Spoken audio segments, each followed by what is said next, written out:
BFM Business et Tech Co présente Tech Co, la quotidienne. François Sorel. Et bonsoir à tous, il est 19h30. Et oui, notez ce nouvel horaire. 19h30, dorénavant, ce sera le début de Tech Co, la quotidienne pour cette nouvelle saison. Quel plaisir sincèrement de vous retrouver. J'espère que vous avez passé de bonnes vacances, un bel été. Peut-être en profitez-vous encore puisque les vacances, en tout cas la rentrée scolaire, c'est la semaine prochaine.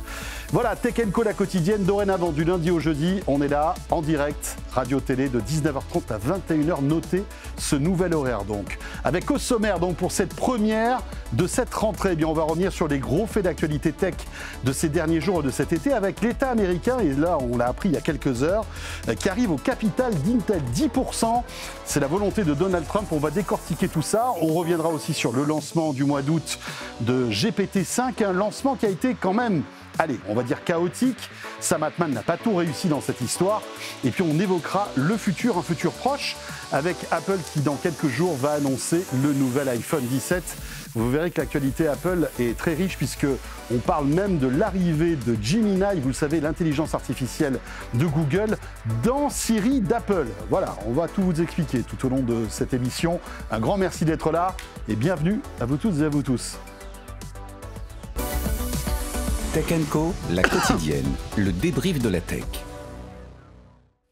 Voilà, on commence une demi-heure plus tôt, mais on ne change pas une équipe qui gagne. Vous le savez, la première heure de Tech Co est toujours dédiée au débrief de l'actu tech. Et pour cette première semaine, ce n'est pas une heure de débrief, les amis, mais bien 90 minutes. Et on reviendra à un rythme un petit peu plus normal la semaine prochaine.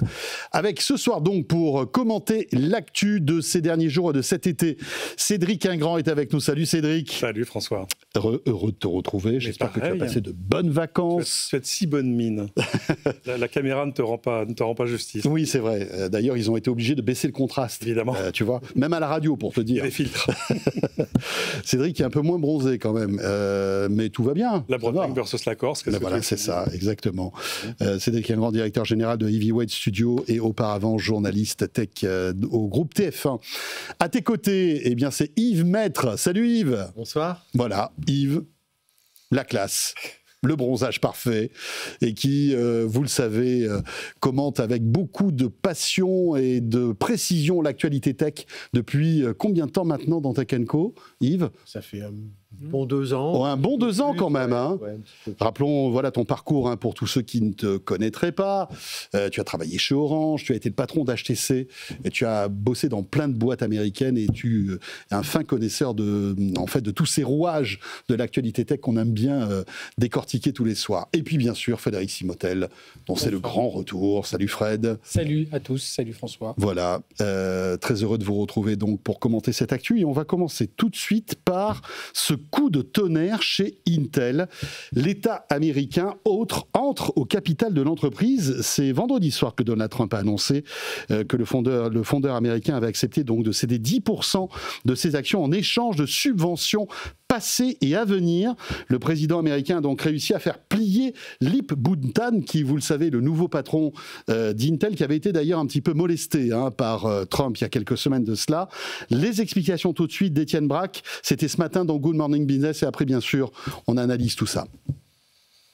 Le PDG depuis mars dernier, Lip Buntan, qui avait été, souvenez-vous, au début du mois d'août, convoqué dans le bureau ovale chez Donald Trump à la Maison-Blanche et qui a donc, d'une certaine façon, dû accepter une nationalisation partielle. C'est-à-dire que vous avez le gouvernement américain qui rentre au capital de Intel, 10%, en échange des aides qui ont été octroyées depuis 2019. Et c'est ça qui est assez impressionnant dans cette histoire, c'est-à-dire que vous avez la Maison-Blanche qui a regardé toutes les aides qui ont été accordées à Intel ces dernières années, ils ont fait les comptes et ils ont dit ça vaut une participation de 10 milliards et donc aujourd'hui vous avez le gouvernement américain qui est rentré à hauteur de 10 milliards de dollars au capital d'Intel. Intel qui, contrairement à ses pairs, est en grande difficulté face notamment à AMD, face à TSMC, face à Nvidia. Vous avez un groupe qui ne gagne pas d'argent. Le dernier exercice positif chez Intel c'était en 2021, qui n'arrive pas à avoir les dernières technologies concernant l'intelligence artificielle et donc au final ils avaient besoin de cet argent et c'est là aussi où c'est intéressant, c'est-à-dire que d'un plan juridique, ça pose question, le fait que vous avez des aides qui au départ n'étaient pas octroyées à une entrée au capital qui le deviennent, mais au final le groupe a besoin de cet argent et puis surtout Donald Trump veut à tout prix que Intel soit présent sur le sol américain, investisse aux États-Unis et forcément par rapport à cela, il faut des milliards de dollars. Voilà les explications d'Étienne Braque, c'était ce matin dans Good Morning Business. Voilà, 10% d'Intel qui partent comme ça au gouvernement américain. Trump qui a dit, écoutez, on a donné assez de subventions à Intel. Donc c'est à nous. Il a sorti sa calculatrice. Il s'est dit, 11 milliards, c'est 10%. Et Lee Buntan a dit, OK, bien sûr, monsieur le président, il n'y a pas de problème. Cédric, incroyable cette histoire. Mais surtout, c'est un calcul qui est fait à partir d'aides qu'Intel a déjà touchées, entre autres au titre du CHIPS Act, ce truc qui vise à encourager les fondeurs à faire leur pouce aux États-Unis. On sait que c'est compliqué, et puis d'aide à venir, on ne sait pas exactement lesquelles. Enfin, c'est de l'extorsion, en fait. Ça a quand même un nom. Dans le même temps, Trump reçoit le patron d'NVIDIA dans son bureau la semaine dernière et lui dit vous avez besoin d'une licence d'exportation pour envoyer vos puces en Chine. Si vous ne les envoyez pas, ça va vous coûter 5 milliards. Écoutez, je vais vous donner la licence, ça vous coûtera 20%. 20% de quoi? 20% du chiffre d'affaires. Donc il a d'autres choix que de négocier. Il a réussi à baisser à 15. Enfin, c'est plus the art of the deal, là, c'est la théorie du chaos, parce qu'en plus, c'est ce que Trump dit aujourd'hui. Et d'ailleurs, il est en partie démenti par son secrétaire au commerce, parce qu'évidemment... Est-ce que c'est bien légal tout ça? Est-ce que tu vois? Mais surtout que la promesse en même temps, c'est de forcer les entreprises américaines à utiliser des puces américaines. Sauf que le TNIC, secrétaire au commerce, dit ah non, on va forcer personne à rien. Vous savez, on est quand même un marché ouvert. Oui, alors c'est compliqué parce qu'on est quand même face à une nationalisation. C'est un mot qu'on n'utilise pas beaucoup dans l'économie américaine depuis longtemps, depuis le chemin de fer, en gros.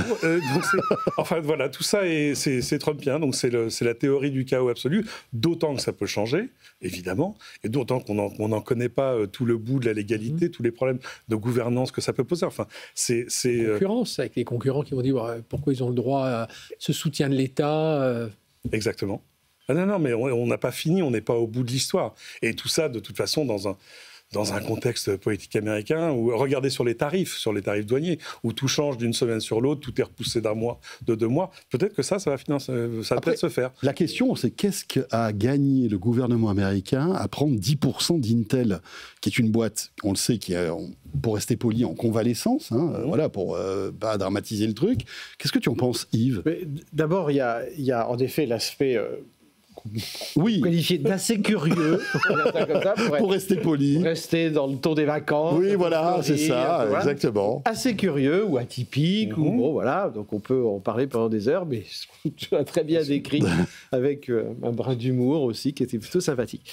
Après, il y a quand même un autre point, c'est que Intel, il est quand même au bord de la faillite, qu'il a changé plusieurs fois de PDG en très peu de temps, et que c'était un peu compliqué, et que Lee Buntan, qui a pris la direction, même si c'est quelqu'un de très bien, il se retrouve quand même dans une situation... Tu connais un peu le profil de Lee Buntan? Oui, alors c'est 19 milliards de dollars de pertes en 2024. Ouais. 19 milliards. Hein. Bon, oui, alors c'est quelqu'un qui est malais, donc qui est né en Malaisie, qui a fait toutes ses études aux États-Unis et qui est dans... Alors c'est pas un technicien, c'est pas un ingénieur, et qui est dans le business, principalement d'investissement et de redressement d'entreprise du silicium depuis toujours, j'allais dire. Donc il est assez connu, il a un très gros réseau de relations, il connaît bien tous les tenants et donc c'est un peu le pompier idéal pour Intel finalement sur le papier. Oui, c'est plutôt un bon choix. C'est quelqu'un, c'est un bon père de famille. C'est quelqu'un qui est pas un fou furieux. C'est quelqu'un qui est assez tempéré, qui a les bons réflexes. Voilà. Donc, je pense que parce que quand on prend une entreprise, il faut aussi pouvoir s'adapter à l'entreprise. L'entreprise s'adapte à vous, mais vous vous adaptez à l'entreprise. Donc, il faut qu'il y ait une certaine compatibilité. Je pense que cette compatibilité, elle fait pas du tout de doute. Et d'ailleurs, au moment de sa nomination, il n'y a eu aucun article ou aucune voix qui s'est levée en disant « Mais mon grand Dieu, qu'est-ce qui se passe? Pourquoi on a nommé un chanteur d'opéra à la tête de Intel ?» Donc, c'est absolument pas le cas.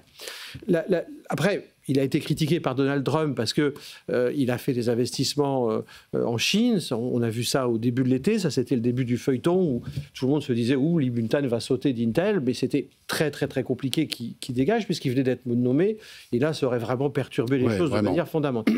Donc, je pense quand même que dans la tête de Trump, et c'est pas complètement faux, parce qu'on ne peut pas dire que Trump n'est que débile non plus, je pense qu'il y a aussi ses conseillers qui lui ont dit il faut sauver le soldat Intel. Parce que financièrement... Oui. Au-delà on va dire, de la querelle de personne à personne, en fait. Au-delà de la querelle de personne à personne, au-delà de la forme et de la méthode, qui est, comme tu le disais, vraiment cow-boy, mais bon, ok, mais il y a quand même un fond, c'est qu'il faut sauver le soldat Intel. Oui. Et pourquoi il faut sauver le soldat Intel ? Parce qu'il a, principalement, une marque, etc., un portefeuille de brevets qui est juste énorme. Et ce portefeuille de brevets, il ne faut pas qu'il tombe dans n'importe quelle main. Okay ? Et il faut contrôler sa propriété intellectuelle. C'est-à-dire qu'on pourrait imaginer, dans le pire des cas, le scénario du pire, hein, Yves, c'est qu'en fait, on pourrait démanteler Intel pour n'acheter finalement que la substantifique moelle, c'est-à-dire les brevets, un peu comme on l'avait fait avec Motorola il y a quelques années, finalement. Je ne sais pas si vous vous souvenez, mais Google avait racheté Motorola et après avait pris tous ses brevets parce que, effectivement, il avait comme projection de faire des smartphones et après avait revendu ce qui restait de Motorola à Lenovo. Donc je pense que le gouvernement américain s'est dit stop, c'est quand même un bijou de famille et stratégique, il ne faut pas que ce truc-là parte en vrille. Okay ? Il faut contrôler voilà. Et donc il a pris 10% avec 5% de warrant, c'est-à-dire qu'il va monter à 15% du capital, ce qui s'appelle en effet quelque part une nationalisation. Aux États-Unis, c'est assez rare. Mais c'est une solution d'urgence. Je pense que c'était une solution de pérenniser Intel, pour pérenniser un certain nombre d'assets que Trump voulait garder aux États-Unis dans les mains de l'État ou proches de l'État. Et ça a été une manière de le faire tout à fait logique, j'allais dire, dans un État... Alors, avant de donner la parole à Fred, j'aimerais qu'on revienne quand même sur le profil de Lee Buntan, qui a été donc nommé il y a même pas 6 mois à la tête d'Intel. Je ne sais pas si vous vous souvenez, mais il y a quelques semaines de cela, Donald Trump demandait sa démission parce que c'était quelqu'un qui avait trahi la nation américaine. L'histoire, c'est qu'il travaillait dans une boîte qui s'appelait Cadence Design System dans les années 2000. Il aurait vendu, qui était déjà une boîte de chipsets en fait, il aurait vendu illégalement des microprocesseurs à une université militaire chinoise qui était soupçonnée de procéder à des simulations d'explosions nucléaires. Donc, c'est vrai que Trump s'est dit, mais c'est pas possible, il y a un conflit d'intérêts. Ce gars-là est à la tête d'Intel, est-ce qu'il va pas réitérer encore le truc, quoi ?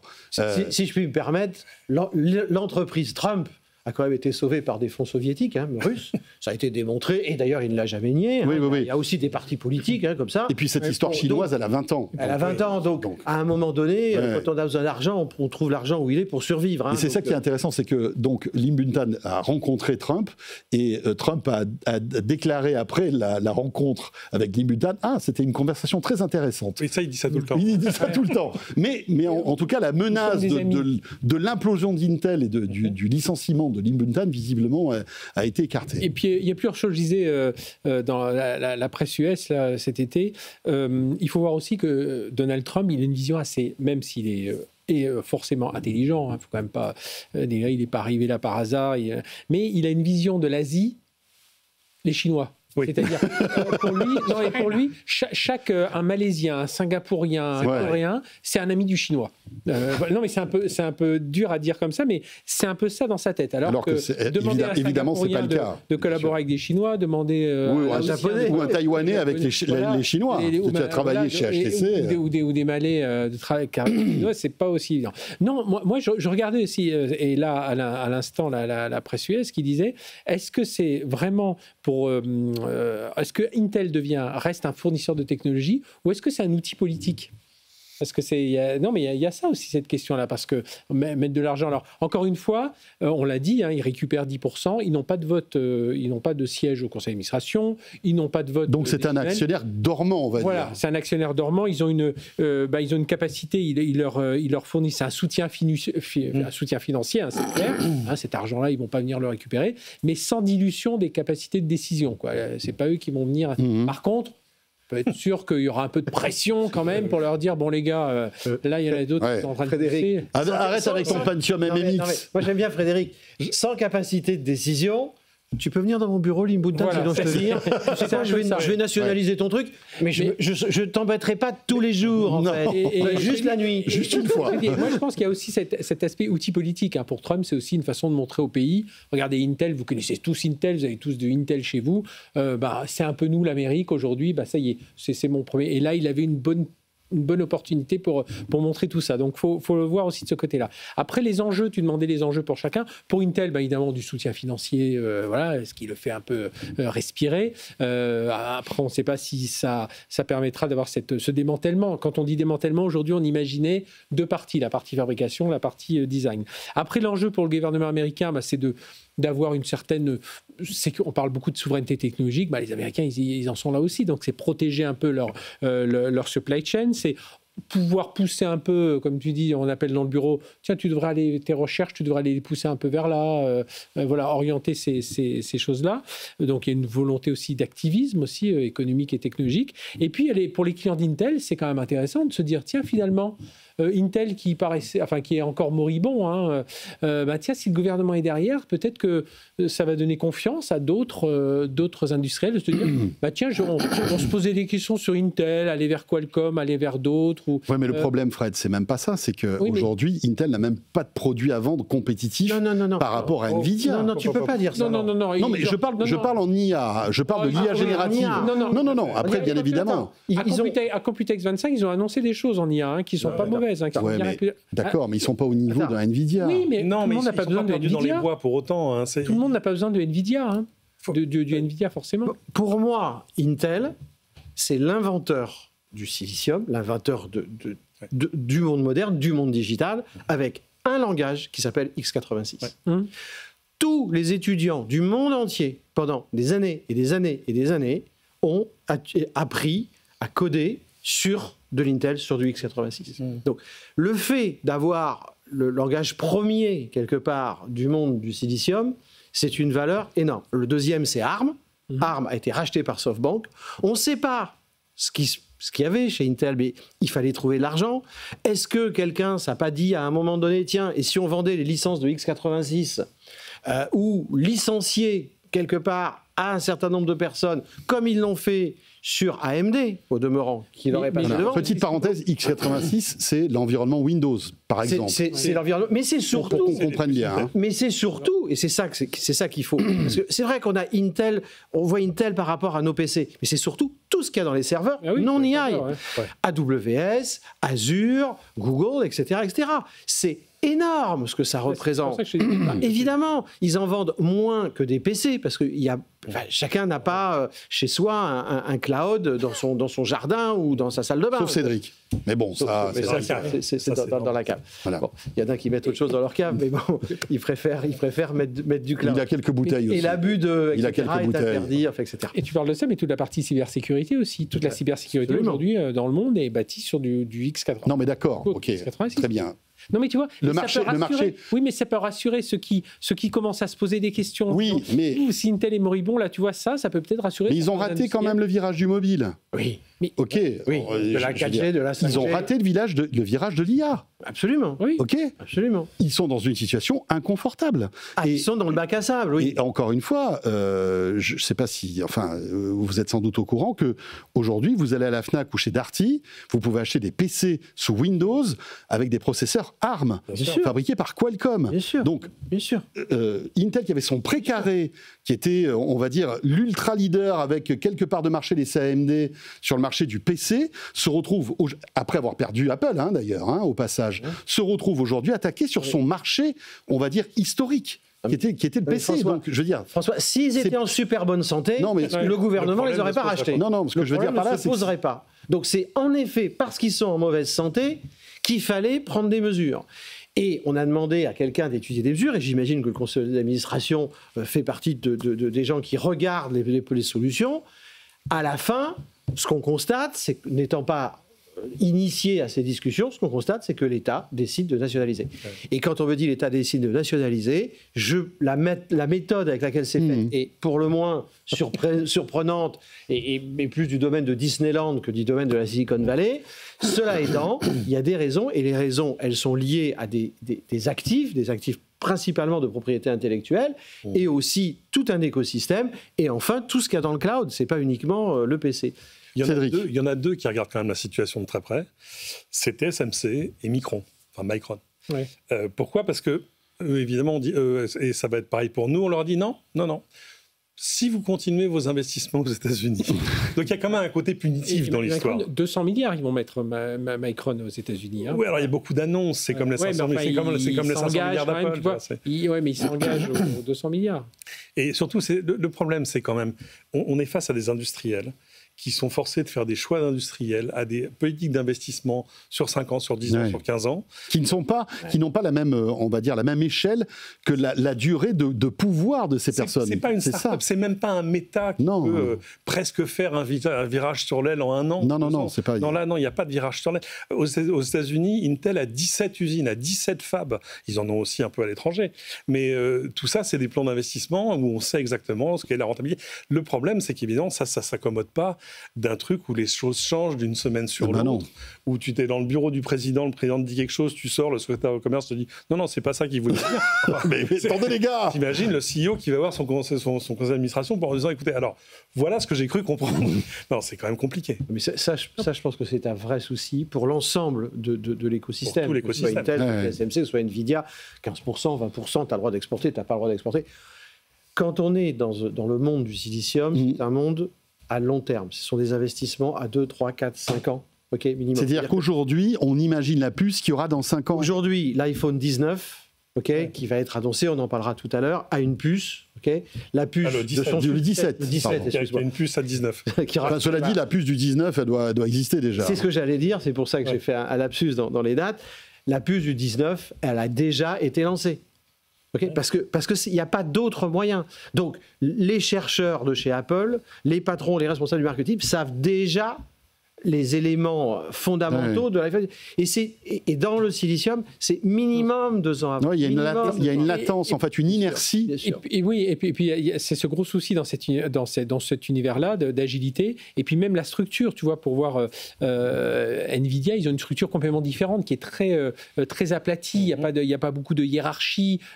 Beaucoup reportent direct à Jensen Huang, enfin à ses équipes.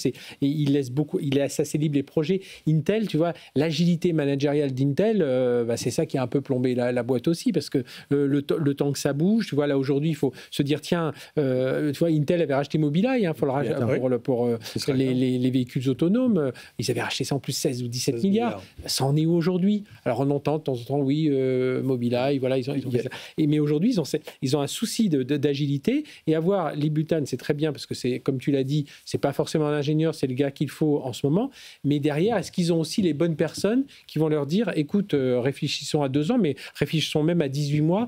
Qu'est-ce qu'on peut faire avec nos capacités actuelles pour, sur 18 mois, pouvoir déjà avancer sur tel ou tel projet dans les objets connectés, dans la cyber, dans les serveurs et tout ça. Je voudrais juste dire aussi, parce qu'on n'en a pas parlé, mais Intel, c'est la seule société américaine de silicium qui sait fabriquer du silicium. Je veux dire, professionnellement, et a des capacités de gravure énormes. Aujourd'hui, TSMC est taïwanais. Taïwan, je veux dire, ça reste Taïwan, qui est aujourd'hui indépendante, mais bon, personne ne sait on ne sait pas ce qui va se passer demain. Peut-être que demain, la Chine va couper les robinets. On sait tous que la Chine a des visées sur Taïwan. Bien sûr. TSMC est en 3 nanos, TSMC va passer en 2 nanos. Imaginons Intel le pire. est en combien de nanos? C'est 10 Intel va bientôt être en 3 nanos. Intel va bientôt être en 3 nanos. Je pensais qu'ils avaient plus de retard que ça. À Computex, ils ont annoncé qu'ils étaient sur 3 nanos. Sur 3 nanos. Donc Intel va aussi passer sur du 2 nanos, certes en retard, mais c'est quand même la médaille enfin, c'est pas la médaille d'or, c'est la médaille d'argent. C'est quoi, quand on a un athlète qui a une médaille d'argent, qui est un peu blessé, la médaille d'or, mais qui aujourd'hui est 2e au classement ATP en tennis, on fait quand même un petit peu attention, surtout que c'est stratégique. Parce que graver en 3 nanos, en dehors d'Intel et de TSMC, personne ne sait le faire. Oui, ça pourrait être les seuls qui en auraient la capacité aux États-Unis. Voilà. Donc là, c'est de toute façon un actif stratégique. De toute façon, la question, c'est le scénario. Le scénario, jusque-là, c'est de fait de séparer le design des fabs, le design de la fabrication. On estime que les fabs d'Intel, ça vaudrait 51 milliards de dollars. Si Intel les vend, tout à coup, financièrement, ils iront bien. D'autant qu'évidemment, c'est aussi ça qui coûte cher. La question, mais ils perdent un peu leur pépite aussi, non? Ça dépend, ça se discute. Mais la question, c'est de savoir s'il y a un preneur. Est-ce qu'il y a des candidats au rachat des capacités? Est-ce qu'un TSMC, par exemple, pour marquer, je veux dire, son empreinte américaine, pourrait être intéressé par ce rachat? Non, parce que si TSMC voulait racheter Intel, tu aurais la loi antitrust. Il faut demander à la Chine, évidemment la Chine s'y opposerait, évidemment l'Europe s'y opposerait, etc. Et Trump s'y opposerait. Et je pense même que Trump s'y opposerait. Et TSMC, ils viennent de bénéficier d'une aide de 7 ou 8 milliards de dollars aux États-Unis, et eux, ils veulent aussi investir dans les 200 milliards aux États-Unis, parce qu'ils ont bien compris que déjà, il fallait être sur le sol américain, et puis qu'il fallait s'acheter quelque part, on l'a dit, si la Chine commence à entourer d'un peu trop près Taïwan, s'acheter une certaine sécurité. Il faut savoir que TSMC aussi vient de faire, il y a quelques heures, quelques jours, une grosse annonce. Ils ont dit que tous les équipements chinois qui intervenaient dans la fabrication des puces à 2 nanomètres, on les sortait. Ouais. Voilà, donc tout ce qui permet, outils, équipements, tout ça, on les sort et on va aller chercher ailleurs. Ça ne va pas arranger les relations entre la Chine et Taïwan, cette histoire, non? TSMC, ils ont annoncé que les aides en question, ils étaient prêts à les rembourser. Ouais. Parce qu'évidemment, quand ils ont vu ce qui se passe avec Intel, je ne pense pas qu'ils soient candidats à donner 10% du capital à l'Amérique. Ouais, oui. Non, et puis derrière, je pense à ça parce que je regardais l'autre jour le Air Liquide, tu sais, ils ont racheté une boîte, donc Air Liquide dans le gaz et tout ça. Ils ont racheté une société sud-coréenne qui est spécialisée dans tous ces gaz. Et on ne se rend pas compte aussi de tous ces gens-là, parce qu'il faut des gaz, tu sais, il faut des gaz très précis pour la fabrication de tout ça. Et on est en train de voir tout cet univers qui se recompose aussi. Et tu vois, Air Liquide, ils jouent très bien. Ils vont en Corée du Sud, ils rachètent une entreprise qui fait ces gaz qui permettent, qui servent à la fabrication de ces microprocesseurs. Donc tu vois tout ça. Et il y a un moment, et donc Donald Trump, quand il doit comprendre tout ça, mais quand il voit tout ce qui est les terres rares, tu vois, les terres... Mais Frédéric, tu as tout à fait raison, parce qu'on parle de ces géants, mais on oublie que c'est des géants quelque part au pied d'argile ou au pied de terres rares, parce qu'ils dépendent de la Chine sur leurs terres rares, complètement. D'où le fait qu'il y a quelque chose d'assez équilibré dans les discussions, ou peut-être on a manqué un peu de subtilité dans les discussions avec Donald Trump, nous, Européens, c'est qu'on a Air Liquide. Et que s'il n'y a pas Air Liquide, les usines s'arrêtent dans le monde entier. SML. Donc je veux dire, nous Européens, on a quand même des cartes à jouer, de belles cartes. On a quand même des cartes à jouer, les deux qu'on vient de mentionner et d'autres. Bon, donc vous l'avez compris. Pas Samsung. Et nous n'oublions pas Samsung. Il faut donc sauver le soldat Intel. Texas Instruments qui est revenu discrètement dans la course, qui va investir 60 milliards, et Apple se serait rapproché de Texas Instruments, qui a ses usines aux États-Unis. Ah non, mais c'est une série Netflix. Ah là là là là là là. Je sais pas qui va la regarder, mais nous on la regardera. Et on vous la fait vivre tous les soirs, cette série Netflix, les amis. Elle est sur BFM Business et nous c'est gratuit en plus, vous voyez. C'est pas mal. Cédric qui est là, Cédric Ingrand, Yves Maître, Frédéric Simotel, petite pause et on va attaquer notre deuxième sujet. Là aussi, ça va partir un petit peu dans tous les sens parce qu'on va parler de ChatGPT. ChatGPT 5 a été annoncé il y a quelques jours. Sam Altman a fait un long post pour expliquer que voilà, c'était véritablement la dernière avancée vers cette intelligence artificielle générale qu'on évoque. Sauf que le lancement de ChatGPT 5 ne s'est pas tout à fait réalisé comme prévu. On en parle dans quelques instants avec nos experts et puis Kesso Diallo de la rédaction de Tech & Co qui nous rejoint sur ce plateau. Bientôt 20h, je vous le rappelle, Tech & Co, la quotidienne, a débuté à 19h30 et ce sera comme ça tous les soirs, 19h30, 21h, nouvel horaire pour Tech & Co. À tout de suite. Tech & Co, la quotidienne sur BFM Business. Tech & Co, la quotidienne, le débrief de la tech. Voilà, ce soir, on débriefe l'ActuTech avec Frédéric Simotel, Yves Maître et Cédric Ingrand. Vous le savez, Tech & Co, la quotidienne, nouvel horaire, je vous le disais, 19h30, 21h. On commente l'ActuTech de ces derniers jours, mais aussi de cet été. Et Kesso Diallo nous a rejoint sur ce plateau. Bonsoir Kesso. Bonsoir.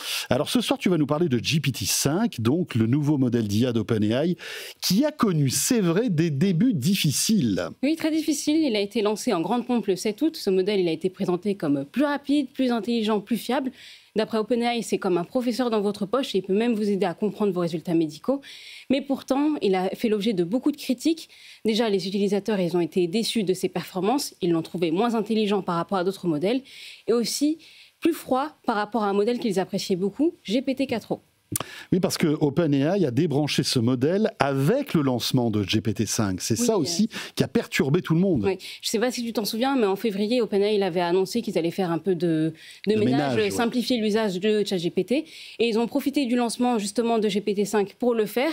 Donc du coup, le jour où GPT-5 a été lancé, ils ont débranché plusieurs modèles sans prévenir les utilisateurs, alors qu'ils s'en servaient pour diverses tâches. Et surtout qu'ils étaient très attachés à GPT-4o. Du jour au lendemain, du coup, ils se sont retrouvés avec un seul modèle, GPT-5, et d'autres modèles, d'autres déclinaisons de ce modèle. Alors là, le drame sur le web, parce que tout le monde s'est plaint finalement, et en fait, cette situation n'a été que temporaire. Hein. C'est ça, parce qu'à cause des critiques, finalement, OpenAI a fini par ramener à la vie ces différents modèles, mais seulement pour les abonnés payants. Donc, si vous êtes utilisateur gratuit, vous n'y avez pas droit. Et en plus, plus les jours avançaient, plus OpenAI a annoncé le déploiement de mises à jour pour rectifier le tir, notamment une mise à jour qui a rendu GPT-5 plus chaleureux et plus convivial. Donc une chose est sûre, si GPT-5 était très attendu, son lancement, lui, il n'était pas à la hauteur des attentes. Merci beaucoup, Kesso. Sujet très intéressant parce que derrière tout ça, il y a un truc de dingue, c'est-à-dire que les gens se sont plaints en fait du ton d'une intelligence artificielle. Et moi, c'est ça qui m'a le plus frappé finalement, au-delà du fait qu'on passe du 4 au 5, qu'on a simplifié le truc. Il y a des gens qui disaient mais où est passé mon IA quoi ? Et on est rentré. Enfin, je sais pas ce que t'en penses, Cédric, mais c'est quand même dingue. Mais on se plaignait que le 4o était trop. On va allumer le micro de Cédric. Voilà. Pardon. Non, c'est bon. On se plaignait que 4o était trop obséquieux, trop flatteur souvent dans sa manière d'abord de jamais dire non. Tu pouvais demander n'importe quoi, oui. Puis après, tu t'es trompé. Ah oui, c'est vrai, je me suis trompé. Enfin, bon, bref. et ça, c'était un peu ce que la version 5 devait corriger, avec aussi toute une amplification des fonctions sur le codage, sur tout ça. Parce que rappelons quand même que GPT-5, lui, jugeait. En fait, dès qu'on faisait une requête ou un prompt, juger quelle IA était la plus compatible avec notre question. C'est-à-dire que les 4O, les 3, etc. restaient là, sauf que c'était automatique. On n'avait plus cette ribambelle, cette brochette de modèles différents qu'on devait sélectionner. Ça partait d'un bon sentiment dès le départ. Ça partait aussi d'une intention probable d'économie. C'est-à-dire d'aiguiller vers la plus économe des versions. Pour une question qui ne méritait pas beaucoup de puissance de calcul. Voilà, en fait. C'était pas la peine d'aller tous sous O3 pour poser des questions simples. Donc c'est compréhensible. Et de fait, je pense que pour l'utilisateur lambda, cette liste de modèles parmi lesquels il fallait choisir, je ne sais pas où les gens s'y retrouvaient. Il faut quand même dire une chose, c'est que les gens se plaignent, mais ils ne payent pas. Les utilisateurs de ChatGPT aujourd'hui, c'est 700 à 800 millions dans le monde. Le nombre de payants, c'est les estimations les plus optimistes, c'est 30, mais c'est plutôt 20, c'est peut-être 12. Donc c'est entre 2 et 3% des utilisateurs. Un milliard de chiffre d'affaires, je crois, par. Oui, c'est ça. Enfin, mais des prix colossales, 5 milliards par an. Donc ça ne couvre pas ni les 500 milliards de valorisation prix auquel ChatGPT va faire vendre des actions à ses employés. Ça couvre pas. Enfin, voilà. Donc c'est pas. On peut se plaindre, mais c'est mieux quand on paye. Ouais. Parce que quand on paye, on a plus d'options.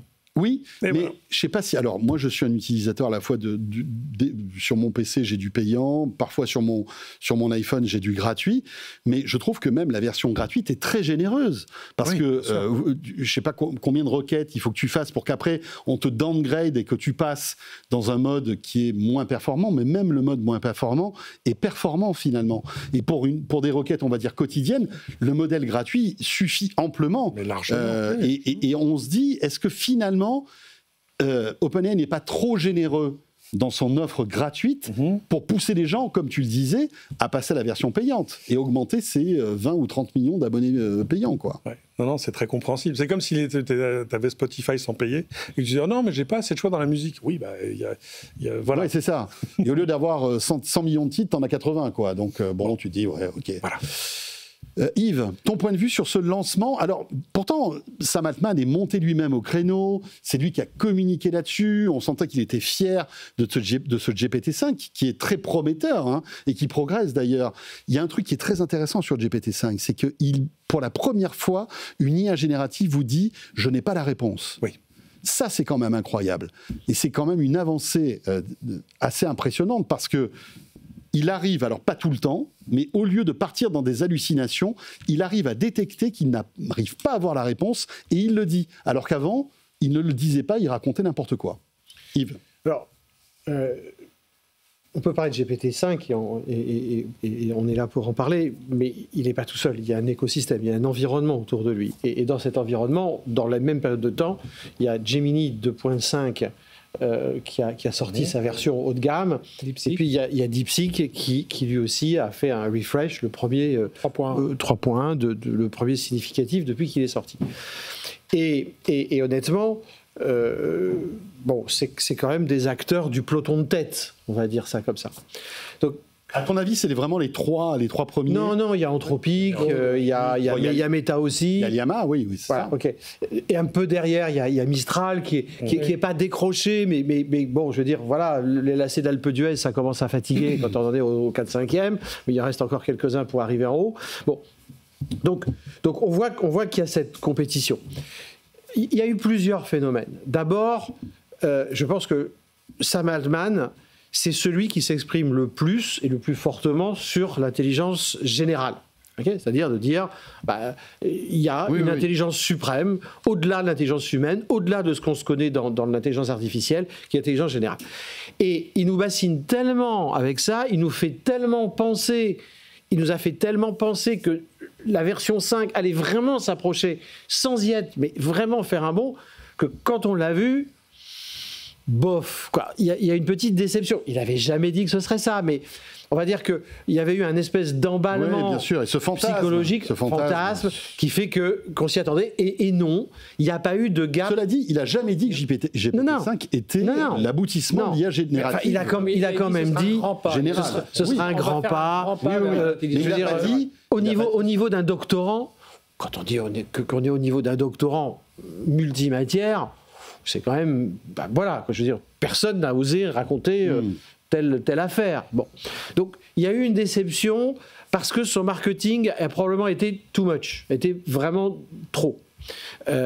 Souvenez-vous, il disait, oh là là, j'ai moi-même peur, je ne sais pas si je dois le lancer, tellement ça va changer le monde et ça pourrait faire des choses dramatiques. Quelques jours avant. Bon. Et en fait, non, ça n'avait pas des choses dramatiques. La deuxième chose qui est positive, c'est qu'en effet, ça simplifie l'offre. Ça fait des choses dramatiques, mais au sein de ses utilisateurs. Dans le mauvais sens. Voilà, c'est bon, ça a simplifié l'offre. Et probablement que ça a diminué des coûts, et ça c'est plutôt bien d'abord pour eux, puis aussi pour des questions d'environnement et d'écologie, parce qu'il faut quand même ne pas oublier qu'une requête sur un moteur de DI, ça consomme à peu près 10 fois plus d'énergie que sur un moteur de search, de recherche. Et là, Cocorico pour Mistral qui réussit à avoir un modèle. Et là, Cocorico pour Mistral. Dans les choses aussi positives qui ont été dans la foulée, c'est que Sam Altman a dit qu'il mettait un chat GPT open source ou open weight. Okay, et ça, c'est intéressant parce que autant Mistral, DeepSeek et autres, et Meta étaient partis sur cette philosophie d'open source, autant OpenAI avait dit « moi jamais, je serai propriétaire et je resterai propriétaire ». Et là, il voit bien que s'il ne va pas dans l'open source, il ne va pas survivre. Il ne l'a pas fait juste pour faire plaisir aux auditeurs de Tech & Co. Il l'a fait parce que c'est une question de survie. Donc c'est quand même important de noter que l'open source ne se discute plus aujourd'hui. Soit on est capable de faire de l'open source et on a une possibilité de survie, soit on ne fait pas d'open source et on est mort. Okay, ça c'est quand même relativement important. D'un autre côté, par rapport à OpenAI, il y a Gemini, qui est sortie, donc celle de Google, la 2.5, et la 2.5 haut de gamme, qui s'appelle DeepThink. Et celle-là, je crois quand même qu'on peut dire de manière assez unanime que tous les experts ont été assez bluffés de la capacité de cette intelligence artificielle. Et elle est aujourd'hui, on va dire que tout le monde dit, ouais, c'est au-dessus de GPT-5. C'est la meilleure. C'est dingue comme Google a rattrapé son retard. Comme moteur de réflexion. Oui. Comme moteur de réflexion. Par contre, elle n'est pas ouverte au grand public parce qu'elle coûte cher. Ouais. Parce qu'elle demande des puissances de calcul relativement énormes. 200 € par mois, c'est un peu cher. Ouais. Je peux en témoigner. Donc, ce qu'on est en train de voir, c'est que si on veut faire quelque chose de gratuit, avec laquelle on a des contraintes de coût, on arrive quelque part à une espèce d'asymptote, okay, c'est-à-dire qu'on a du mal à s'améliorer. Okay. Par contre, on peut s'améliorer, mais pas dans la gratuité. C'est-à-dire que les demandes pour vraiment passer à quelque chose de mieux, et donc forcément à un moment à intelligence artificielle générale, demandent à ce jour, au jour où on parle, des puissances de calcul telles que la gratuité pour la masse n'est pas possible. Oui, puis c'est une question de modèle, parce qu'il faut se souvenir, quand ChatGPT, presque premier du nom, est arrivé, ils avaient un véritable enjeu de gagner des parts de marché, de se faire connaître. Enfin, c'est pour ça que c'était ouvert aux 4 vents. La question du payant, elle est venue qu'après. Google, il vient de l'autre côté, c'est-à-dire que Google, il sait faire payer mais est-ce que c'est des pas la cycles stratégie de calcul, des abonnements à de la bureautique, du stockage et le reste. Est-ce que c'est pas la stratégie un peu Netflix? Rappelez-vous, au tout début, Netflix, ça coûtait rien. Disney+, ça coûtait rien. On a été picousé à tous ces services-là, et après, petit à petit, les prix ont augmenté. Est-ce que finalement, on n'est pas en train de nous hypnotiser, en tout cas, de nous donner envie et d'utiliser ChatGPT jusqu'au jour où ça maintenant va dire, vous savez quoi, le robinet, la concurrence n'est pas la même. Ouais. Netflix, ils étaient presque seuls au monde quand ils ont lancé le streaming. Ouais, mais aujourd'hui, tu as Disney+, tu as Paramount, tu en as plein d'autres, tu vois ce que je veux dire. C'est ce que le marché sera prêt à accepter en termes de pricing. Mais moi, je suis persuadé que GPT gratuit va petit à petit être de moins en moins gratuit. C'est-à-dire que tu auras de moins en moins de requêtes possibles et tu vas sentir que en payant, tu en auras plus. Aujourd'hui, je suis désolé. Ça va être la crise dans les lycées. Hein. Ça va être la crise dans les lycées. Mais je ne sais pas si vous avez vu, il y a même des pays maintenant qui offrent GPT+ aux habitants de ce pays. C'est l'Angleterre qui va proposer ça, je crois. Je crois que dans certains pays des Émirats, c'est aussi le cas. Donc ça commence aussi à se démocratiser tout ça. Fred? Moi, je vois plusieurs choses. C'est-à-dire, la première, c'est rappeler aussi comment ça a été lancé. C'est-à-dire que le lancement de produits aujourd'hui, alors on a soit les keynotes à la Meta, à la Apple. Là, ça a été une émission. On était en plateau, en studio, et on montrait tout ça. C'est pas juste dire, tiens, c'est lancé, regardez. Donc voilà, ils sont commencé à rentrer, mais ça fait un moment. Hein, oui, ça fait plusieurs. Mais voilà, plusieurs annonces qui sont faites comme ça en mode talk. Il y a un côté marketing autour de tout ça. Après, c'est la vitesse à laquelle ils ont réagi. C'est-à-dire très vite quand il y a eu les remarques de dire c'est plus impersonnel. Il y a des choses qui sont pas très bonnes. Comment ils ont réagi très vite. Alors c'était un peu opaque le switch. Hein, on n'a pas bien compris. Il y a des gens qui ont dit mais on sait pas. On utilise GPT-5, mais je me rends compte que quand je regarde en dessous, c'est GPT-4 4 qui est utilisé parce que justement il va faire le choix de la meilleure, et tout ça est un peu opaque. Et là ils ont réagi aussi assez vite, donc je trouve que déjà ils ont tu vois, quand je parlais d'agilité tout à l'heure pour Intel, ils ont une certaine agilité dans leur façon de communiquer, de vivre. Après je suis comme toi, je regarde aussi cette histoire d'abonnement, parce qu'il y a bien un moment, on en parlera certainement demain, de l'arrivée de Fujifilm, donc ancienne, alors qui pour la petite histoire est française, HEC, etc., mais qui ça fait plusieurs années qu'elle est aux États-Unis et qui devient la patronne du développement. Donc, business, en gros, c'est elle qui doit rapporter des sous, qui va trouver comment rapporter des sous. Donc, c'est peut-être là on va commencer à avoir il y a plusieurs défis autour de ça. Ils ont la techno. Ça c'est clair. Maintenant, il faut les parts de marché. Là, pour ils ont, mais il y a quand même de la concurrence et du open source, etc. Et puis derrière, il y a la partie financière aussi. Il faut les chercher, il faut lever des fonds. Hein. C'est important aussi. Si tu arrives en disant nous, ChatGPT, finalement, c'est moins bon. Pourquoi ils ont réagi vite aussi? C'est parce que derrière, ils cherchent toujours à lever des fonds, et il ne faut pas décevoir aussi des investisseurs présents ou des investisseurs potentiels. Il faut continuer vraiment à faire la course en avant. On est habitué à ce que ce soit quand même OpenAI bien que ce que tu dis, Yves, est très juste, c'est-à-dire que Google a fait des progrès mais considérables. Leur annonce du mois de juin, leur grande keynote, ce Google I.O., on en a un peu moins parlé, mais c'était ce qu'ils ont sorti, VO3. VO3, c'était incroyable. Je ne sais pas si tu utilises ce truc-là. Pourquoi crois-tu que je paye 200 € à Google tous les mois?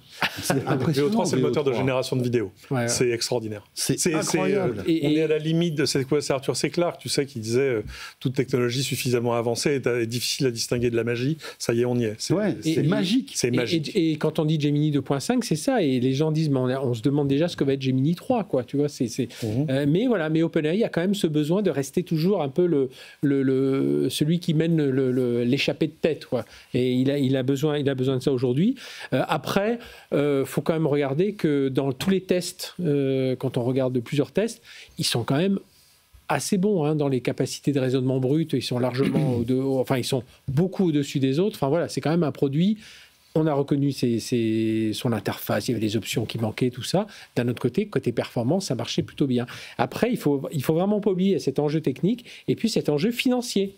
Enjeu financier d'avoir des investisseurs. Enjeu financier aussi, je rappelle, de garder ses ingénieurs parce que il y a un certain Meta qui est en train de sortir des centaines de millions de dollars. Arrêté, manifestement. Oui, et qui a recruté des centaines. Et ça aussi, c'est un enjeu, parce que tout ça, évidemment, il y a tous des. Mais c'est comme une équipe, c'est comme dans le sport. Dans le sport, il y a les élites. Qui est les 10 meilleurs joueurs de tennis, la cinquantaine de meilleurs joueurs de foot au monde, et puis les autres qui sont professionnels, qui sont tout aussi bons, qui peuvent faire des exploits, mais c'est pas eux qui mènent un peu le truc. Et là, ChatGPT, OpenAI doit faire attention à ça, parce que Meta, ils ont même débauché pour 200 millions chez Apple. Enfin, tu vois, J'aimerais qu'on revienne à ce qu'on évoquait tout à l'heure, parce que j'ai pas eu votre point de vue là-dessus, sur le fait que les gens se sont plaints que la personnalité de GPT-5 n'était pas la même que GPT-4. Il y a des internautes, enfin des utilisateurs, qui disaient « Mon 4O était comme mon meilleur ami quand j'en avais besoin. Maintenant, il est parti, j'ai l'impression que quelqu'un est mort. » Bon, alors... C'est un peu violent, mais peut-être que ChatGPT n'est pas votre seul problème. Ouais. Non, mais voilà.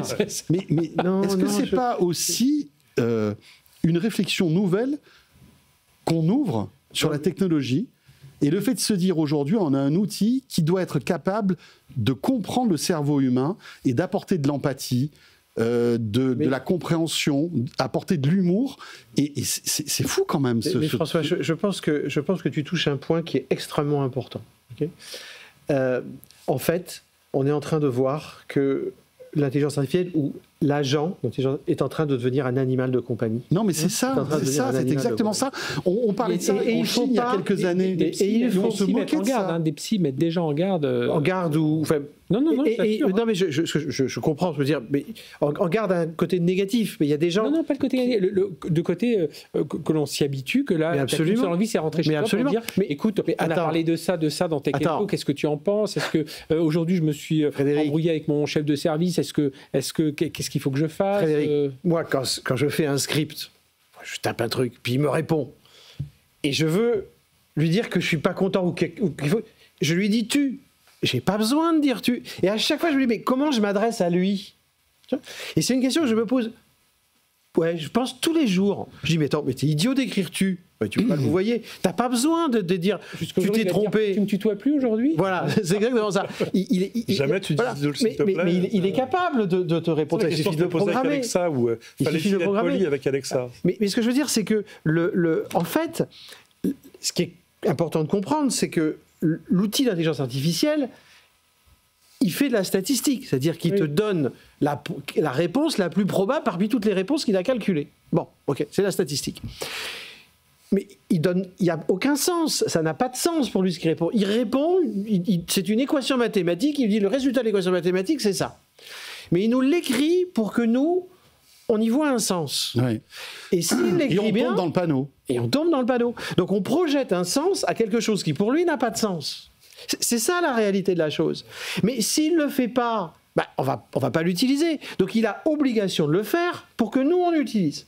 Mais cette obligation crée une relation, quelque part, affective ou émotionnelle, disons ça, à laquelle on tombe en dépendance, parce qu'on tombe en dépendance de son animal de compagnie, de ses amis, de sa famille, des gens qu'on aime, etc., etc. Et c'est normal. Et donc, quand tout d'un coup, la personne n'est plus là, tiens, imagine que demain, à 19h30, puisque c'est à 19h30, tu arrives avec une autre voix et une autre intonation, et ton visage, c'est-à-dire le même clavier. Il y a déjà que j'ai trop bronzé, si en plus j'ai plus la même voix.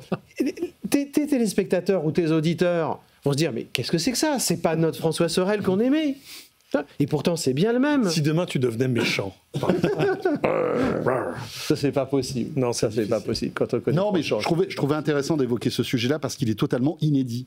Et je me souviens, on évoquait ça il y a quelques années en Chine, où on avait certains Chinois qui, dans la détresse de leur solitude, pouvaient tomber amoureux de certaines intelligences artificielles. Et on se moquait doucement. On va pas se voiler la face.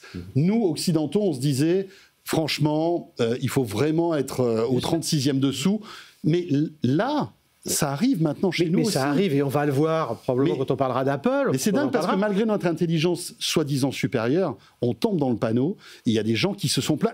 Mettez-vous à la place d'un Sam Altman qui se retrouve à lire, quelques heures après la mise en ligne de ChatGPT 5, d'utilisateurs qui disent « mais il n'est pas sympa ChatGPT 5 ». Comment réagir quand on lit un truc comme ça? C'est un paramètre que tu avais sans doute pas intégré finalement, qui va au-delà de la technologie. C'est philosophique, quoi. Oui, alors, ça peut même aller jusqu'à la psychiatrie. Hein. Non, mais jusqu'à la psychiatrie, bien sûr. Plus que mais tu as... Et rappelons qu'il y a plusieurs centaines de millions de personnes qui utilisent ce truc-là. Imagine, il y en a 1%.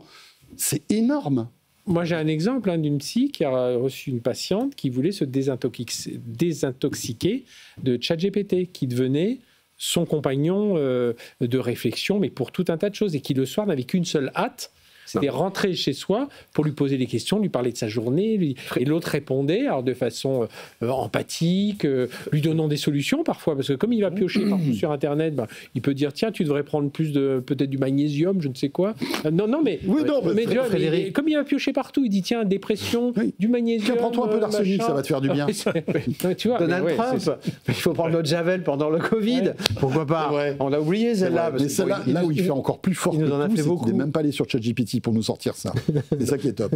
Mais pour revenir à ce que tu disais, il y a une dépendance, c'est vrai, et d'ailleurs, il y a des gens qui se sont suicidés à la demande. Il y a eu des cas à la demande de l'intelligence artificielle qui a dérivé, où des gens ont mis fin à leur jour. Donc oui, il y a une dépendance.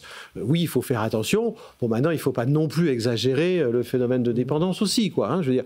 Bon, par contre, il y a un autre phénomène. Ça fait réagir Sam Altman, qui a fait marche arrière. Bien sûr. Et qui a dû appuyer sur le bouton empathie de GPT-5 pour le rendre un peu plus cool. Par contre, moi, il y a un truc, parce que j'en utilise plusieurs, pas toutes, parce que c'est pas possible. Ok, donc on peut pas. Enfin, en tout cas, en ce qui me concerne, je peux pas toutes les essayer.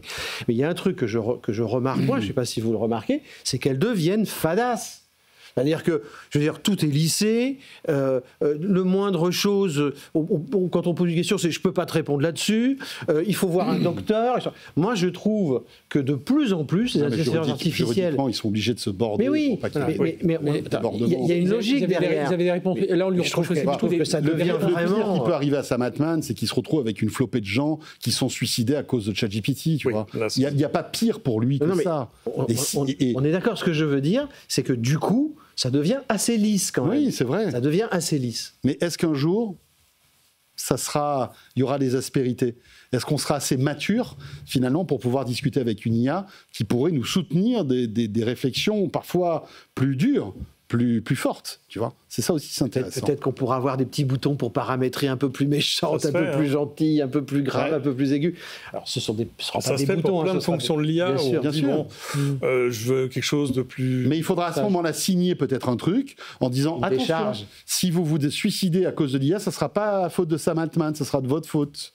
Peut-être. C'est intéressant parce qu'il n'a pas dû le voir venir. Le plus gros problème quand tu fais un LLM, c'est quand tu sors une nouvelle version, toi, en tant qu'utilisateur, quand tu tombes dessus, rien ne te dit ce que tu vas faire de plus ou de différent. C'est une question d'interface. C'est un truc, c'est une espèce de... C'est une page blanche. Après la critique des émotions et tout ça, c'était qu'un petit bout. Hein. Il y avait les gens se plaignaient surtout des options qui manquaient. Il n'y avait plus de flexibilité. On ne savait pas quel modèle. Les réponses étaient plus courtes. On ne savait pas quel modèle. Voilà, ça faisait partie de tout ça. Nous, on a retenu la partie... il est plus sympathique, mais il y a eu beaucoup d'autres choses. Et je voulais juste un dernier point, parce qu'il nous restait peu de temps là-dessus. On l'a très rapidement dit. On a mentionné Gemini, et tu l'as mentionné aussi rapidement, DeepSeek, la version 3.1, qui est une version super performante. Et très performante que GPT-5 et que Gemini 2.5 qui est niveau, ils font... Qui est au niveau. Qui boxe dans la même division. 685 milliards de paramètres dans un produit qui, lui, est entièrement open source, sous licence MIT, que tu peux faire tourner sur tes serveurs. Et qui est le plus économique, c'est-à-dire le rapport RAD-qualité, performance, utilisation d'énergie, c'est de loin le plus économique. Il y a une chose que je voudrais dire, parce que je vois le chrono tourne. Sur Gemini version 2.5 haute, c'est que pour la première fois, c'est pas un agent qui va suivre un raisonnement, et ça c'est un changement architectural majeur, d'où le coût et le fait que ce soit pas ouvert à tout le monde. Il lance en même temps plusieurs agents. C'est-à-dire que c'est comme si on avait plusieurs élèves quelque part, ou plusieurs étudiants, et allez-y, que chacun me cherche sa réponse. Chacun cherche la réponse, la ramène à l'agent central, j'allais dire. Qui va sélectionner la bonne. Enfin, non, en tout cas, qui va en faire une synthèse. Il va en faire une synthèse. Et ils vont en faire collectivement, les agents collectivement en font une synthèse. Et ça, c'est intéressant parce que c'est une nouvelle architecture alors, qui consomme beaucoup d'énergie et beaucoup de temps et qui demande des moyens de calcul énormes. Mais qui limitera peut-être les erreurs. Mais qui est plus... qui est plus exhaustive, j'allais dire, qui embrasse un champ intellectuel forcément plus large. Et faisons bien attention justement à ce coût environnemental qui est en train de monter vraiment. Là, j'avais encore des personnes avec qui j'appelais aujourd'hui là, qui utilisent ces IA. C'est vraiment quelque chose qui est en train de monter parce que ça commence à coûter un peu cher. À l'usage, les abonnements, etc. Et en coût aussi environnemental. Et là, il y a vraiment des sonnettes d'alarme qui sont en train d'être tirées. On l'avait un peu entendu au printemps, depuis le début de l'année, mais les gens disent « Oui, mais ça rend tellement de services que allons-y gaiement ». Là, en France en tout cas, pour les gens que j'ai eus, ils m'ont dit « Oui, là, on est en train de dire à nos utilisateurs, là maintenant, on commence à freiner, on commence à faire attention ». C'est pour ça que je parlais de Mistral, parce que Mistral, qui est très, très performant, est très performant sur la partie environnementale, où là, les gens savent combien ça va leur coûter, combien ils vont consommer et tout ça. Donc, voilà, c'est un aspect, on pourra en reparler aussi de tout ça, mais c'est en train de sortir. Et les nouveaux modèles, les nouveaux modèles de la nouvelle architecture des processeurs NVIDIA avec CUDA et tout ça, ils sont en train de taper aussi un plafond de verre là, par rapport à la consommation électrique, et il faut qu'ils trouvent un peu de nouveaux moyens de consommer moins, parce que là, on arrive aussi à quelque chose d'important. Alors qu'aux États-Unis, c'est consommer plus et consommer sale, enfin, produisez l'électricité sale, puisque, rappelons-le, il n'y a plus de tabou concernant les énergies renouvelables. Trump veut arrêter un projet de 80 milliards, je crois, enfin je ne sais pas combien de dizaines de milliards d'éoliennes qui sont en passe d'être installées. Il veut démanteler en fait ce projet qui est terminé à 80%. Et en face, Meta et Microsoft veulent avoir leur propre centrale nucléaire, bien sûr. Parce qu'évidemment, vu la variabilité de l'administration Trump, eux justement sont sur des plans industriels un peu plus longs. Il est 20h29.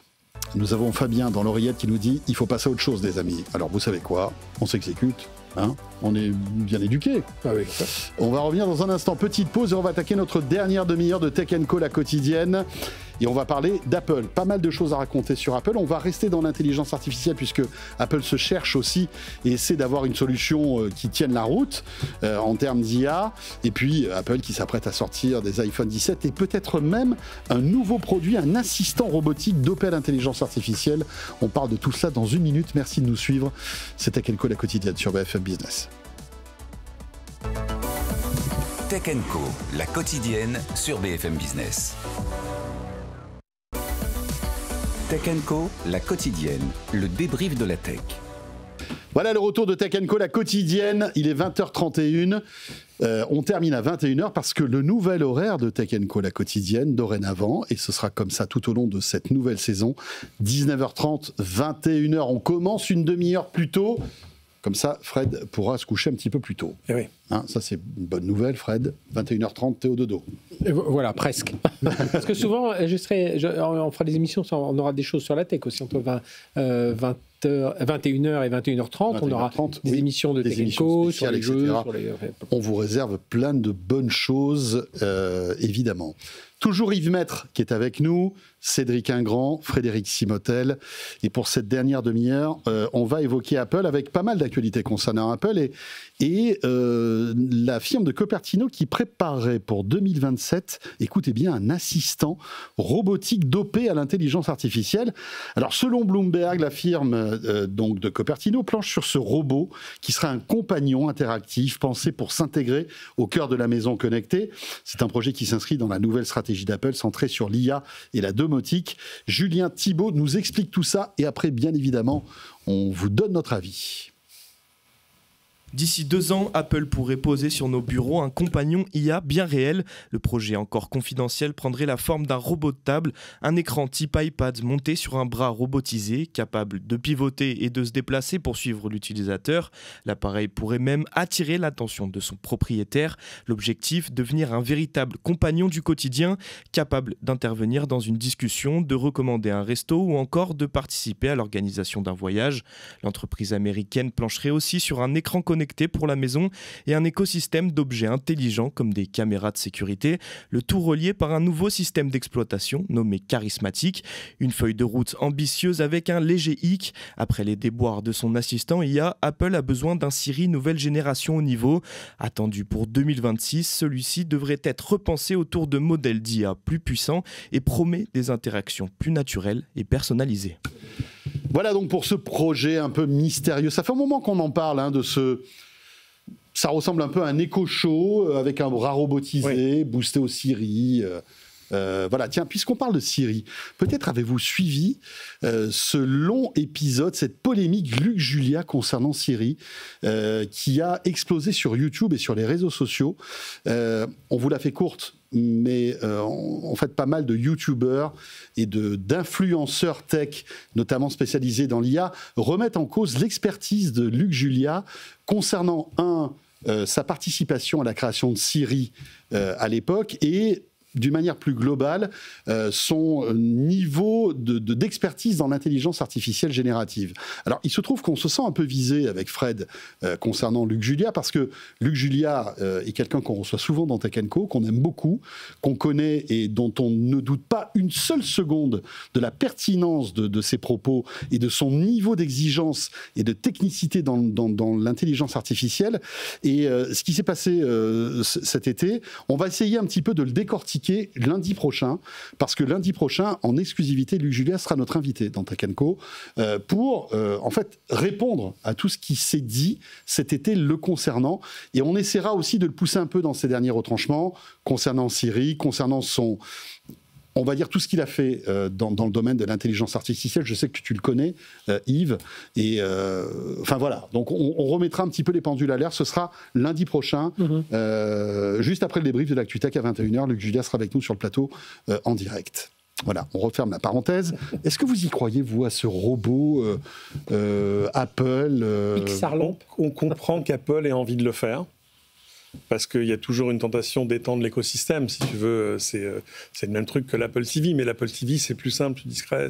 Donc ça sera un iPad mobile, immobile, enfin, comment dire ? Ouais, qui serait sur le comptoir, entre la cuisine et le salon. Comme une petite lampe du bureau, là. Oui, c'est ça. Avec un bras articulé. Ça rappelle à la fois ce qu'a fait Amazon, ça rappelle, souvenez-vous, l'iMac G4 avec son bras articulé qui allait vers l'écran. Bon. Donc, on ne doute pas que le design industriel derrière va être formidable. Est-ce que pour autant j'ai envie d'avoir ça, moi qui suis pourtant un peu tout Apple ? Je ne sais pas, mais il faudra attendre la keynote évidemment pour savoir si on en a envie ou pas. Mais il y a un véritable enjeu pour Apple d'arriver toujours à étendre l'écosystème. Certains appellent ça un robot. Oui, alors il se déplace pas. Enfin, non. C'est un iPad avec un bras articulé, quoi. Et puis c'est toujours quelque chose qu'essaie de réaliser là maintenant, très vieille promesse de la domotique, le truc qu'on te promet depuis 40 ans et puis qui arrive par bribes, qui marche un peu. Mais enfin, il manque encore le chef d'orchestre. Et c'est vrai que par contre, c'est un appareil qui peut devenir vraiment le hub de la maison, surtout maintenant dans des ménages les plus jeunes où il n'y a pas de télé, par exemple, où on regarde sur une tablette, sur un Mac, sur un PC, sur son smartphone. Donc il y a peut-être un enjeu de ce côté-là. Finalement, ils avaient raté leur entrée sur le marché de la télé. Peut-être que c'est Alors rappelons que c'est l'IA au cœur de la maison, quoi. Enfin voilà. C'est une rumeur, hein, tout ça, c'est Bloomberg qui balance ça. Yves, est-ce que tu crois à ce type de produit ? Alors, d'abord, est-ce que je crois que ce type de produit va arriver sur le marché ? Oui. Comme tu le faisais remarquer il y a un petit quart d'heure de ça, aujourd'hui, l'intelligence artificielle est ou peut devenir très facilement un animal de compagnie.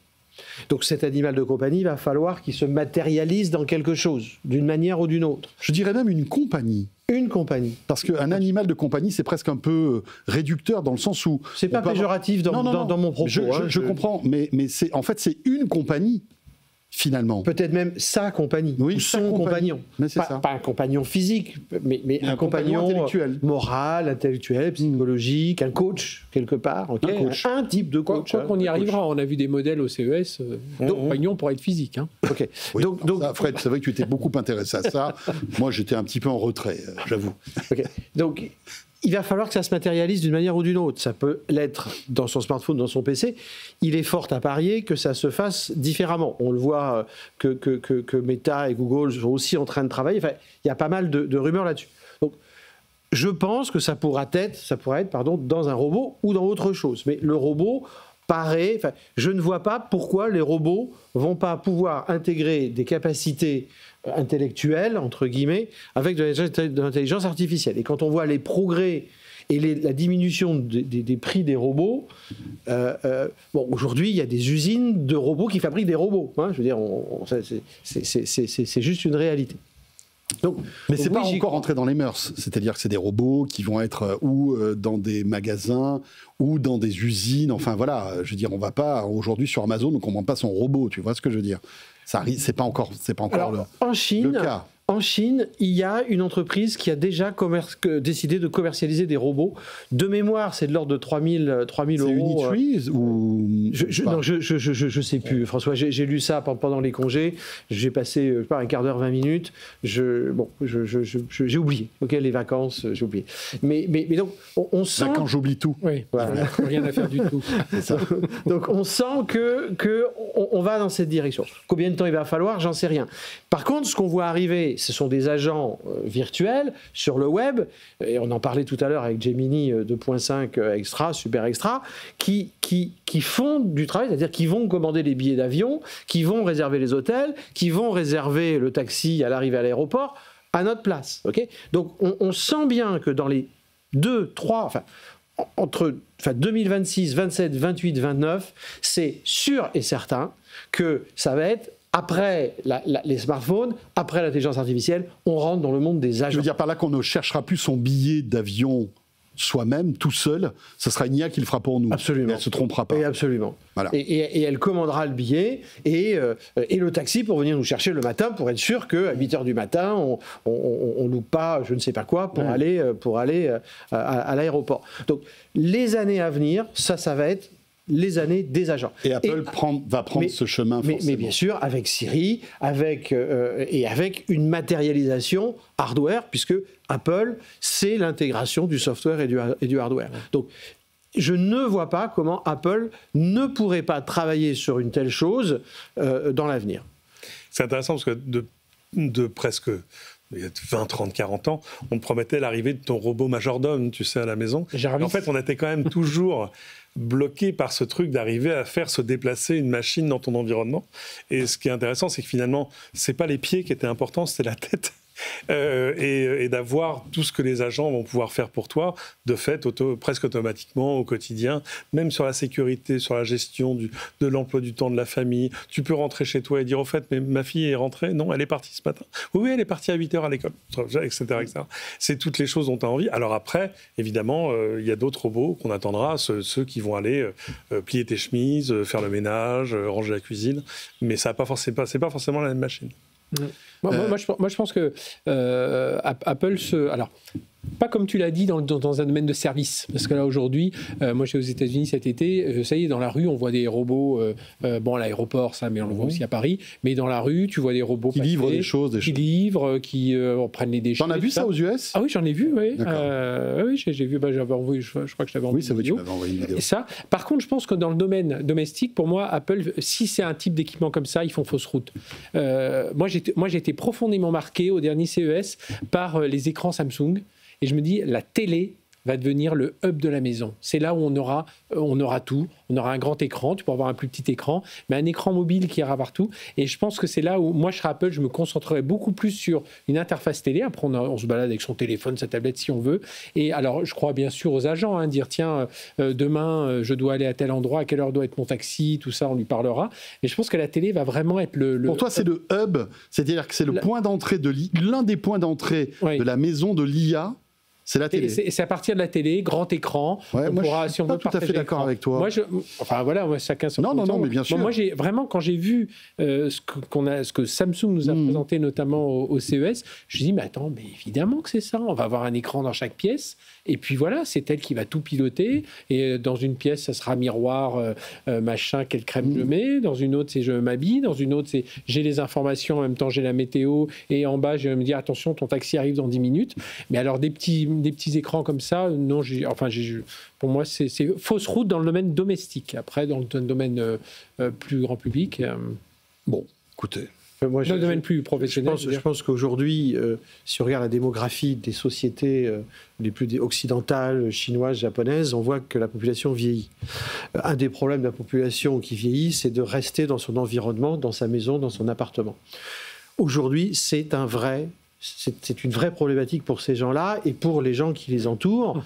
Je pense que beaucoup de gens qui nous écoutent et dans nos entourages reçoivent des fois des appels de nuit en disant bah, « Tiens, l'alarme de maman, de tonton machin a sonné. » Et donc on se réveille, on prend sa voiture ou son vélo en fonction et on va essayer de voir s'il est vraiment tombé ou pas. Moi, j'ai l'alarme de Fred qui est tout le temps branchée. Oui, il faut faire. Je surveille comme le lait sur le feu. Ok. Cela étant, si on pouvait avoir des petits robots comme ça, qui se déplacent dans sa maison et qui vient prendre une photo en disant « il s'est passé quelque chose », je ne vais pas dire relever la personne, mais là, j'ai vraiment une surveillance et je peux vous dire que là, vous pouvez vraiment vous lever, ce n'est pas une fausse alerte. Je pense qu'il y a beaucoup de gens, en particulier les personnes qui en ont besoin, qui seront les premières. Oui, mais ça veut dire... Il ne faut pas oublier. Ça veut dire que c'est un robot mobile. Mobile, oui. Voilà, un robot mobile. Quelque chose qui pourrait se déplacer dans la maison. C'est pas visiblement... Le petit aspirateur, tu vois, on en a vu des petits aspirateurs ou des machines qui font le tour de la maison, qui veillent, voir s'il n'y a pas un cambrioleur. Ça, j'y crois. Ce que je veux dire, c'est que Tim Cook a toujours mis beaucoup d'énergie, beaucoup de volonté, beaucoup de passion pour faire de la santé quelque chose de populaire. Donc, c'est les mondes connectés, etc. Je ne serais pas surpris, ayant fréquenté un petit peu Tim Cook, que quand il pense à la maison, quand il pense à l'intelligence artificielle, il pense aux seniors. Je pense qu'il pense à la santé aussi. Oui. Okay, mais du coup, donc avec ce type d'équipement, avec des petits machins qui... Oui, mais avec des petits trous, avec un petit... Voilà. Je ne sais pas ce qu'il va faire, mais ce que je veux dire, c'est qu'il y a un marché par-delà l'écran. Parce qu'il faut en effet un écran partout, comme tu l'as dit. Ça, un petit appareil qui se déplacerait avec des circuits mais même pas avec l'intelligence artificielle, il n'a pas besoin, et qui va voir comme un aspirateur, comme les petits aspirateurs par exemple, mais pour surveiller, pour faire un certain nombre de choses, dont surveiller. Donc je pense qu'il y a un véritable besoin pour beaucoup de gens qui sont soit segmentés comme on le vient de voir, soit de manière plus générale pour les gens qui ont besoin d'un compagnon. Tes chips pendant le match de foot. Exactement. Non. Il te dit non, on a trop mangé. On a trop mangé. Il faut que tu fasses encore quelques pompes avant de pouvoir manger des chips ou de boire une bière. Elle va pas être sympa cette IA, je suis sûr. Ouais. Juste une chose. Parce que ton assurance pour savoir si tu as le bon quota. C'est ça. Depuis tout à l'heure, on évoque le fait que tout ça pourrait être alimenté à Siri, avec Siri. Mais aujourd'hui, Siri, il n'est pas capable de faire ça. On est d'accord. Et les semaines, les mois passent et ça n'avance pas. Alors la dernière petite rumeur concernant tout cela, c'est Google Gemini qui pourrait intégrer Siri comme ChatGPT le fait plus ou moins bien d'ailleurs, hein. Je ne sais pas si vous avez testé, mais on peut facilement avec les derniers iOS interroger ChatGPT via Siri. Vous dites, dis Siri, demande à ChatGPT, je ne sais pas quoi, et puis automatiquement c'est ChatGPT qui prend le relais. Enfin, ça ne marche pas toujours très bien, mais voilà. Et donc là, Apple pourrait faire appel à Gemini avec des contrats qui seraient monstrueux pour que justement Siri soit boosté à Gemini et à Google. Ils ont tous intérêt à le faire. D'abord, Google, qui verse 10, 20, 30 milliards par an à Apple pour être le moteur de recherche par défaut sur tous ces navigateurs. Ça lui permettrait de se refaire un peu. Et puis, en fait, culturellement, c'est intéressant pour Apple, parce que qu'est-ce qui bloque un peu dans l'IA chez Apple? C'est que l'IA est un truc qui est un peu une boîte noire, on pose des questions, on ne sait pas quelle est la réponse qui va sortir. C'est compliqué quand tu es dans la maîtrise absolue de l'expérience de A à Z. C'est-à-dire que là où un Sam Altman peut te dire « Ah, désolé, sur la dernière version du moteur, oui, ça c'est un peu bugué, on va réparer », chez Apple, c'est impensable. C'est impensable de voir sortir des trucs comme chez Meta il y a quelques semaines, où il y avait un rapport interne qui dit « Bon, il faudrait arrêter d'avoir des discussions romantiques avec des enfants de 8 ans au travers des LLM. » Un truc comme ça chez Apple, c'est une grenade dégoupillée. Donc c'est impensable culturellement. Du coup, avoir des partenaires qui, ouvertement, pas juste en marque blanche, deviennent un peu le moteur de l'IA, permet d'en faire le problème de quelqu'un d'autre. Tout à coup, si Gemini 2.5 se met à déconner ou à faire des réponses qui n'iraient pas à Apple, Apple peut dire « Bah alors Google, vous avez déconné ». Et tout à coup, c'est moins le problème d'Apple. Donc je pense que culturellement, c'est un truc plus acceptable. Qu'est-ce que vous en pensez? Moi, je pense qu'ils ont un problème qu'il faut le résoudre. Pendant l'été, on a entendu, il y a eu plusieurs rumeurs de relations entre Apple et Mistral. C'est tombé à plat. Enfin, on ne sait pas. On ne sait pas, de toute façon. Mais en tout cas, on en parle beaucoup moins. Moi, ce que j'avais Perplexity aussi. Google était intéressé par Perplexity. Perplexity a dit, nous, ça ne nous intéresse pas. Donc, on voit bien qu'Apple est dans une recherche de partenariat. Il y a eu aussi Elon Musk qui s'est disputé avec Apple. Claude aussi d'Anthropic a été testé. Claude aussi d'Anthropic. Donc, on sent qu'il y a une recherche qui est en cours. Si on prend Gemini à proprement parler, moi, j'ai quand même une interrogation, c'est que Gemini, c'est le partenaire de Samsung. Et donc, si on se dit qu'à Est-ce que c'est un partenaire exclusif? Je suis même pas. Non, j'ai pas dit qu'il était exclusif. Ce que je dis, c'est que si j'achète un Samsung et que j'utilise une intelligence artificielle qui est Gemini, si j'achète un Apple et que j'ai une intelligence artificielle qui est Gemini, certes, il pourrait y avoir des différences, mais c'est quand même les mêmes protocoles d'entraînement, sur les mêmes bases d'entraînement, etc., etc. Oui, ce sera bonnet, blanc. Et j'ai quand même... Ce sera bonnet blanc, Dupondé ou Duponté, quoi. Enfin, on a fait à peu près le tour de tout ce qu'on pouvait raconter là-dessus. Mais en tant que client, sachant qu'un smartphone va devenir un intelligent phone, c'est-à-dire qu'on va passer une catégorie, je me dis...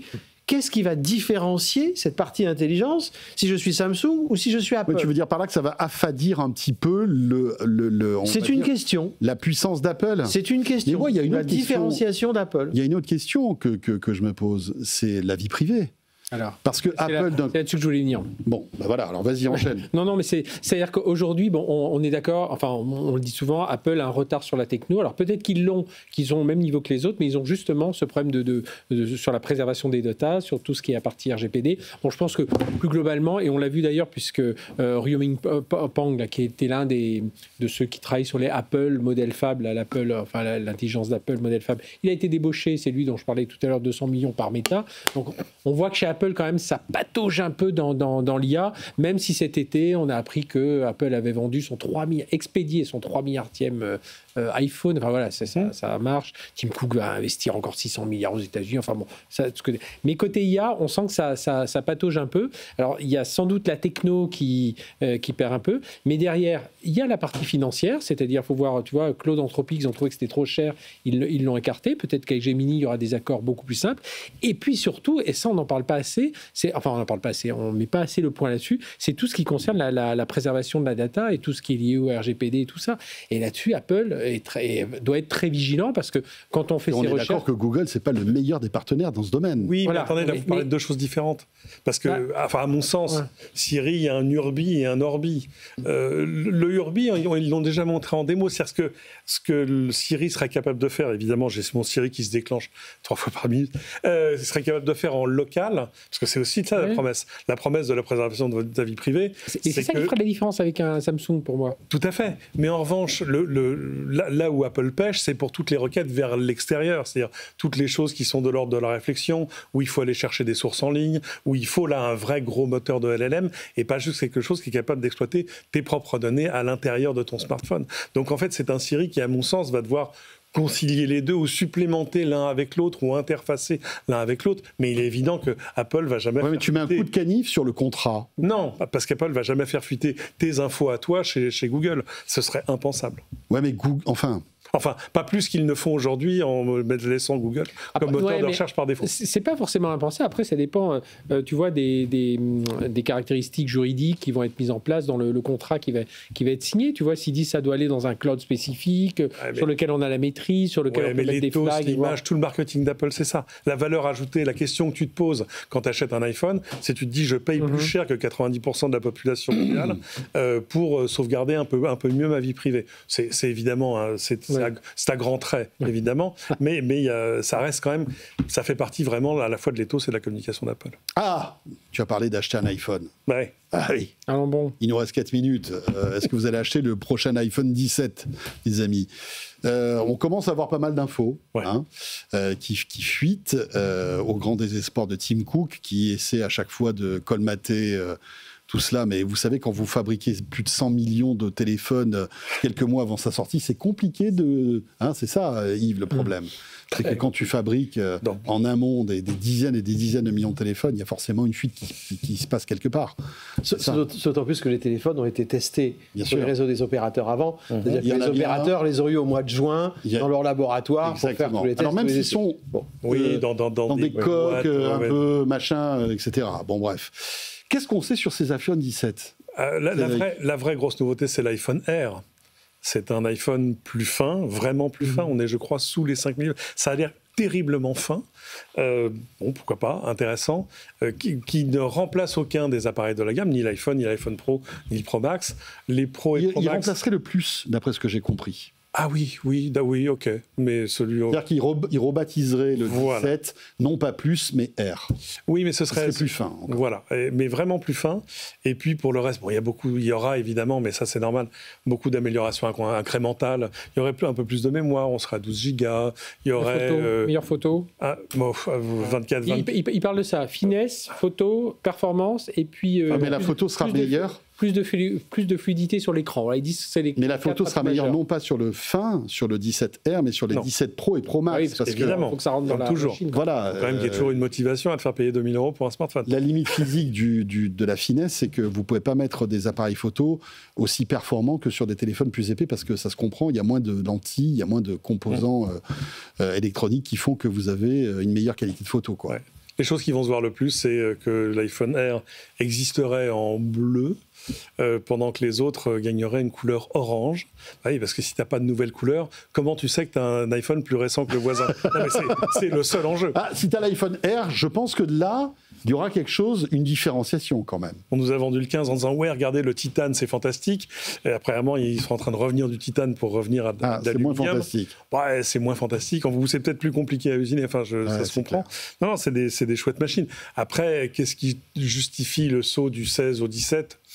Pas grand-chose. Honnêtement, pas grand-chose. Enfin, à voir, mais pour l'instant, il n'y a pas un truc qui te fait, tu vois, gotta have it, genre, il me le faut absolument. Non. Yves, qu'est-ce qu'ils ont tous, ces industriels, à vouloir faire des téléphones de plus en plus fins? C'est quoi cette nouvelle mode? Je sais pas, Samsung en a lancé un.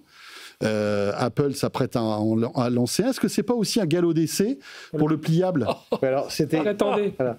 Alors, moi, j'attends quand même le pliable. Alors certes, c'est un marché de niche aujourd'hui, le pliable. Vous avez vu, en pliable, on fait tout de suite le papillon. C'est rigolo, hein, c'est dingue. Hein, bon, c'est amusant. On va faire comme ça. C'est un peu. Ouais. C'est pas terrible. C'est pas top.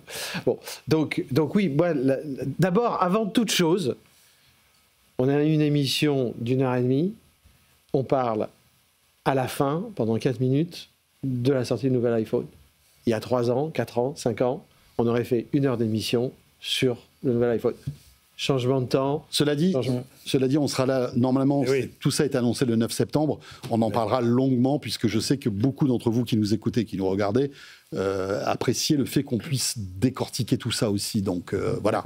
Cela étant, aujourd'hui, une keynote d'Apple sur le nouvel iPhone, c'est pas ce que c'était. Non, c'est clair. Deuxième chose, oui, moi j'ai... Ça s'émousse, on va dire. Ça s'émousse. Okay. On s'habitue. Oui, a priori, il n'y aura pas de téléphone pliable qui devrait arriver incessamment sous peu. Troisième chose, pour moi, il y a une vraie différence, c'est que c'est un nouveau chipset, okay, et c'est la série 19. En 3 nanos, tout à fait. Et donc, quand même, d'un point de vue performance, et donc forcément d'un point de vue utilisation de la batterie, surtout qu'il prévoit une batterie, si j'ai bien compris, de 5000 ampères-heure, je veux dire, là, on va avoir milliampères-heure, pas ampères-heure, ça serait milliampères-heure. On a quand même une vraie différence. Parce que le chipset, on en parlait au tout début d'émission, c'est vraiment le cœur et le centre du produit.